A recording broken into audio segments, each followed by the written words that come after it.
La Cour des Innocents de Fabien Pasty, c'est un recueil de 15 nouvelles publiées aux éditions Paul et Mike. Dès les premiers mots, l'auteur nous embarque dans son univers très visuel, poétique, fantastique et absurde, avec des récits au style très direct, souvent à la première personne. Chaque histoire transpire la vie, et Fabien Pasty nous y plonge avec gourmandise, avec violence mais élégance, avec le souci du détail et le goût des bons mots, avec cynisme et un certain humour noir, mais surtout avec une grande humanité. La saveur de l'enfance, la nostalgie qui en découle, l'amour et les épreuves qui enterrent son innocence, la cruelle réalité de la vieillesse, chaque nouvelle les évoque tour à tour. Le changeur d'ampoule est un conte qui nous emmène à la découverte de métiers inédits. Changeur d'ampoule, c'est ce que titre ma fiche de poste. Je suis arrivé à la Générale du Courant il y a une quinzaine d'années, juste après avoir obtenu mon CPAUM, certificat pour avoir un métier. J'y suis entré en qualité de dénudeur de fil.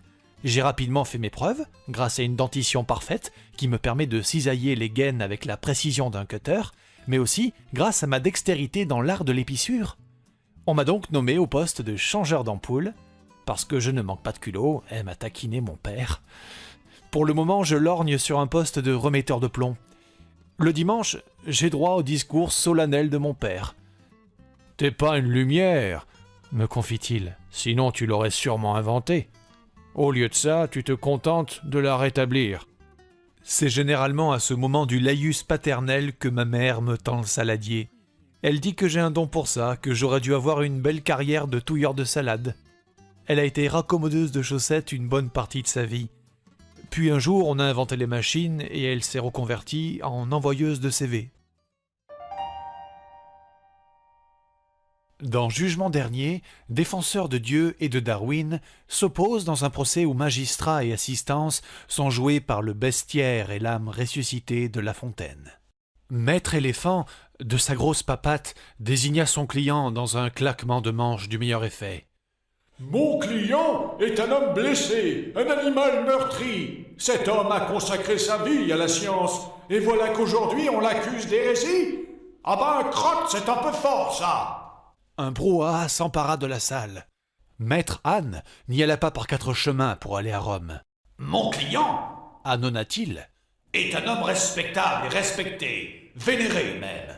Il a posé lui-même chaque montagne, a creusé chaque océan, a planté les arbres un par un, a accroché les étoiles au plafond, et enfin, parce qu'il lui restait un peu de temps, il a créé le règne animal.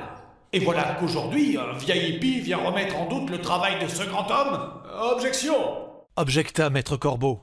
Mon client affirme seulement que celui-ci ne s'est contenté que du gros œuvre, et qu'il a sous-traité les finitions à l'évolution. L'entreprise créée par M. Darwin. Dieu accusa le coup face à cette attaque.